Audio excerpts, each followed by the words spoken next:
I got the divorce papers by email while I was still in the desert. 13 years of marriage ended in a PDF attachment. My name is Nathan, 42 years old, Staff Sergeant with the 82nd Airborne. I've been in Kandahar for 4 months when Becky decided she was done waiting. The subject line read, "Let's be adults about this." The message itself was 3 sentences long. She'd already filed the paperwork. She'd already emptied our joint account. She'd already moved her new boyfriend, Jeremy, into our house in Spokane. I read the email twice, closed my laptop, took a shower in the communal stall, got dressed for my shift, said nothing to anyone. When I got back to my bunk that night, I replied with one word, "Understood." That was it. No argument, no begging, no threats. Wilson, my bunkmate, noticed something was off. "You good, man?" he asked, not looking up from his book. "Yeah," I said. "Just some stuff back home." He nodded, and that was the end of it. Military guys know when to leave things alone. Truth is, I wasn't surprised. 6 months before deployment, things had changed. Small things. Becky stopped asking about my day, started working late at the dental office where she answered phones, started going to the gym 3 times a week, but never seemed to break a sweat. New clothes, new friends I never met, new passwords on her phone. I didn't confront her, didn't start checking her messages or following her around. That's not who I am. But I wasn't blind either, so I made some quiet moves of my own. Nothing dramatic, just precautions. I secured important documents in a storage unit across town: birth certificate, marriage license, house deed with only my name on it thanks to the VA loan, military benefits paperwork. I moved my grandfather's watch and my mom's old silver to the same unit. Things that mattered. I also opened a separate account at a different bank and started diverting part of my pay there. Not enough that she'd notice, but enough that I wouldn't be starting from zero if things went south. The night before I deployed, she hugged me at the airport and said, "Stay safe, okay?" Her eyes were dry, like she was saying goodbye to a co-worker, not a husband heading to war. I should have known then, but part of me still hoped I was wrong. I wasn't. What she didn't know was that I'd prepared for this moment, and what she didn't understand was that I never start fights, but I do finish them. I met Becky at a friend's barbecue in 2010. I was home between tour, staying with my buddy Jason in Spokane. She was finishing nursing school but ended up working admin at a dental practice instead. "Less stress," she said. We were married 8 months later. Becky used to say she was proud of my service, though she never quite understood it. Her dad was a bank manager, her brother a pharmacist. No military in her family. She'd ask when I was going to get a real job, not realizing that after 15 years, the Army was my career, not just a job I was killing time at. We bought our house in 2014. Nothing fancy, but it was ours. 3 bedrooms, small yard, quiet neighborhood. My name was the only one on the mortgage since the VA loan was in my name, but I added her to the deed because that's what married people do, share things. My dad died a year after we got married, heart attack while shoveling snow. My mom passed 3 years later, lung cancer, though she never smoked a day in her life. They left me some money, not a fortune, but enough that Becky and I could pay off her student loans and still have a cushion. I deployed 4 times during our marriage, Iraq twice, Afghanistan twice. Each time I came home, Becky seemed a little more distant, a little more restless, like she was playing a role she'd outgrown. I didn't sign up to be a military wife, she told me once, after I mentioned possibly re-upping for another 4 years. "I'm tired of being alone all the time." I understood that, I did, but the Army was the only place I ever felt like I truly belonged. I was good at my job. People depended on me. In 2019, things started changing, small stuff at first. Becky got irritated when I called during her girls' nights, started talking about how her friend Melissa had divorced her husband and was living her best life now, started making comments about how we didn't really have anything in common anymore. I suggested counseling. She said we were fine, just going through a phase. Then came the late nights at work, the weekends away with friends I'd never met, the new clothes, the gym membership she rarely used. I should have confronted her. But that's not how I handle things. Never have. My dad taught me to think before I speak, to be sure before I act. So I watched and I prepared quietly because my gut was telling me something was coming. And in this life, you learn to trust your gut. 2 weeks after getting the divorce email, I was sitting in the mess hall when my phone buzzed. A notification from our bank app. Another withdrawal, $8,500, almost everything that was left. I set my fork down and opened the app. The joint account balance was down to $212.37. Our savings, $47,000 we'd built up over years, was gone completely, transferred to an account I didn't recognize. Murphy, one of the guys from my unit, glanced over. Bad news. I locked my phone. Nah, just some account stuff. That night I called our bank from the base phone center. Turned out Becky had been moving money for weeks, small amounts at first, then larger ones. The big transfers started the day after I deployed. I hung up and stood in the hallway for a long time, watching guys laughing, calling their kids, their wives, their parents.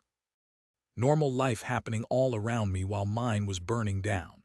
That's when Wilson found me. Heard from Alvarez that you looked like you'd seen a ghost at dinner, he said. What's up? I don't usually share personal stuff, but Wilson had pulled me out of a bad situation in Kandahar once. I trusted him. My wife emptied our accounts and moved her boyfriend into our house, I said. Sent divorce papers while I was on patrol last week. Wilson didn't give me the usual bullshit. No, I'm sorry, or that's rough, or you'll find someone better. He just asked, what's your plan? Not sure yet, I said. He nodded. Let me know if you need anything. That night I couldn't sleep. I pulled out my laptop and logged into our home security system, something Becky probably forgot I could access remotely. The cameras showed a strange truck in our driveway, a man I'd never seen before walking our dog, using my coffee mug, wearing my Seahawks sweatshirt. And there was Becky laughing in the kitchen. I'd renovated myself during my last leave. Something shifted inside me. Not anger exactly, something colder, clearer. I closed the laptop and pulled out my phone, made a list. Call James, Army buddy who became a lawyer. Check the VA loan terms. Contact Master Sergeant about emergency leave. Review home refinance documents, something Becky mentioned casually last year. Check the security on my military pension accounts. I didn't feel sad anymore. I didn't even feel angry. I felt focused, like I was planning a mission. This wasn't about emotion now. This was about strategy. At 500 before my shift started, I sent an email to James with the subject line, "Need legal help." Discreet and urgent. His reply came an hour later, "Call me, secure line only." When I hung up from that call, I knew exactly what I needed to do. I didn't need to yell. I didn't need to threaten. I didn't even need to confront her. I just needed to wait and watch and let her own actions become the trap. 2 months later, I was back on American soil. I didn't tell Becky I was coming home. Didn't call. Didn't text. Just checked into a motel in downtown Spokane under a different name and contacted James. We met at a diner 10 miles outside of town. "You look like hell," he said, sliding into the booth. "Feel like it too," I replied. James handed me a folder, got everything we discussed. The house deed, loan documents, bank statements, and this. He pulled out a separate paper. "Found something interesting when I was digging into your finances." It was a refinance application with my signature on it. Except it wasn't my signature. Not quite. Someone had tried to copy it but missed details. The middle initial was wrong and the stroke pattern wasn't mine. "Becky did this?" I asked, though I already knew the answer. James nodded. 3 months ago. Use the equity to pull out $30,000. Your signature is required for that since the VA loan is in your name only. Forge my signature, take out a loan against our house, then clear out our accounts and divorce me, I said. Busy woman. It gets better, James said. She listed her boyfriend as a co-applicant. He's got a record, 2 DUIs and a fraud charge from 2019. I took a deep breath. What are my options? Several, James said. But first, you need to decide what you want. I thought about it. I want what's legally mine, and I want her to understand consequences. James smiled. Then here's what we do. The next day I drove past our house. Her boyfriend's truck was gone, but Becky's car was in the driveway. I parked down the street and watched for a while, thought about knocking on the door, confronting her. But that wasn't the plan. Instead, I drove to the bank, met with the loan officer who had processed the refinance, showed him my military ID, showed him the real signature on my driver's license, showed him the forged documents. His face went pale. "I'll need to report this immediately." "I understand," I said. "I've already filed a police report." That night, I got a text from Becky. "Who have you been talking to at the bank?" Jeremy said someone was asking questions. I didn't respond. The next day, I went to the county clerk's office, filed paperwork contesting the refinance due to fraud, registered formal notice that no changes to the property could be made without my presence. 2 days later, Becky called. I let it go to voicemail. "Nathan, we need to talk. The bank called about the house." "What are you doing? If this is about the divorce, we can discuss it like adults." "Like adults." The same words from her email. I still didn't respond. James called that afternoon. "They froze the refinance money and there's more.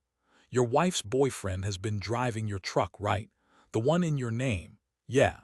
He got pulled over this morning, driving on a suspended license from those DUIs. They impounded the vehicle." "Good," I said. "He also had some interesting things in the truck. Prescription pads from the dental office where Becky works. They weren't blank." I closed my eyes. "She's been stealing prescription pads. Looks that way. The police are investigating." I hung up and sat on the edge of the motel bed.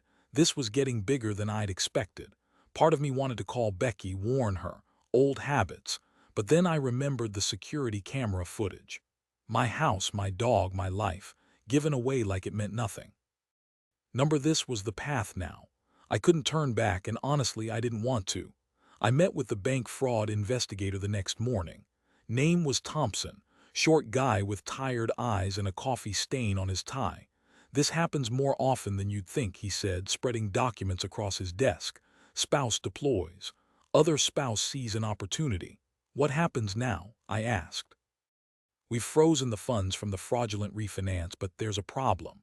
Some of the money's already gone." "How much?" "About half, $14,600. I leaned forward. "Where did it go?" Thompson hesitated. "I'm not supposed to share that information. It's my house, my name forged, my money stolen." He nodded slowly, then turned his computer screen toward me. "These are the transfers out of the refinance account." I scanned the list.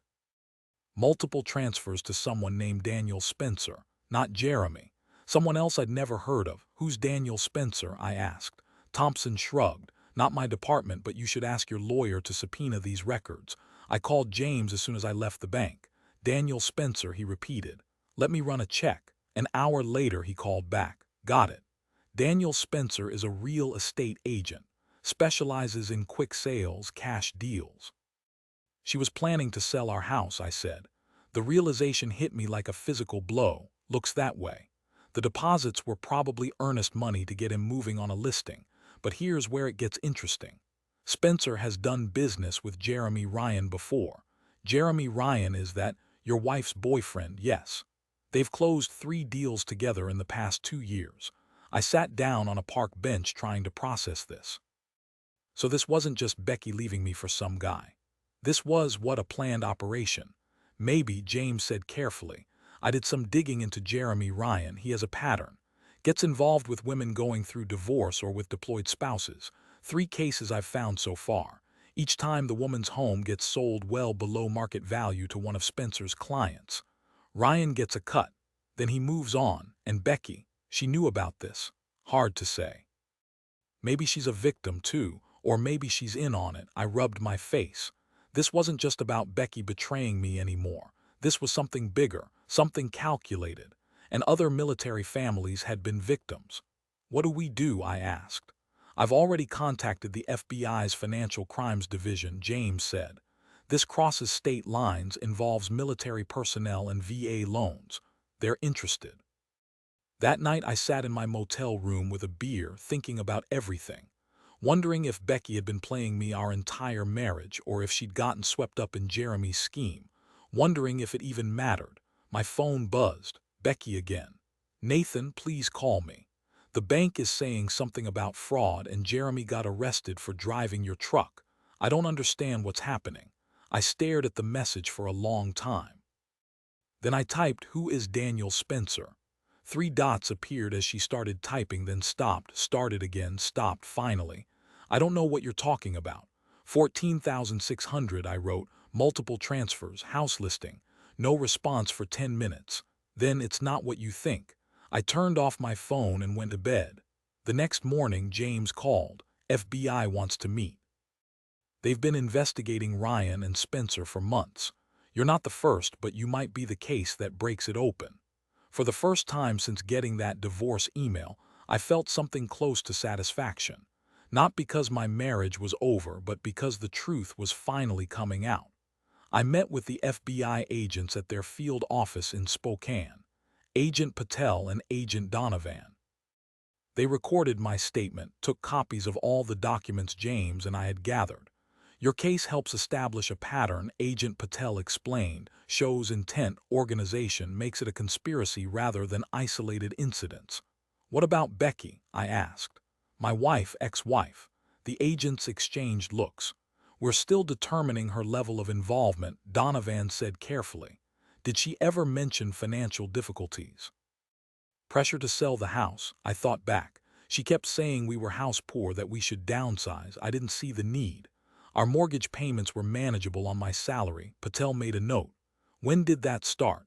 "About 6 months ago, around the time she must have met Jeremy." "And the refinance?" Donovan asked. "Never discussed it with me. She forged my signature while I was deployed." They asked more questions, took more notes. When we finished, Patel handed me her card. "We'll be in touch.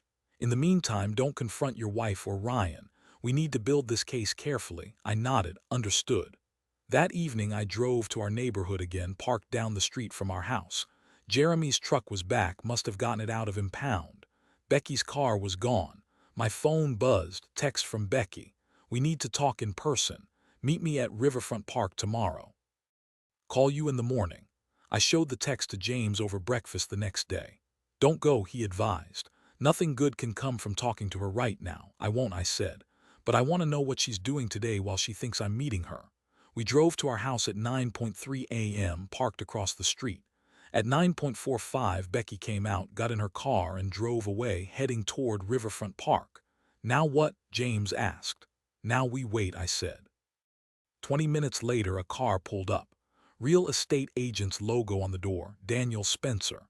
Jeremy came out to greet him. They talked in the driveway, then went inside. "Should we follow them?" James asked. I shook my head. "No need.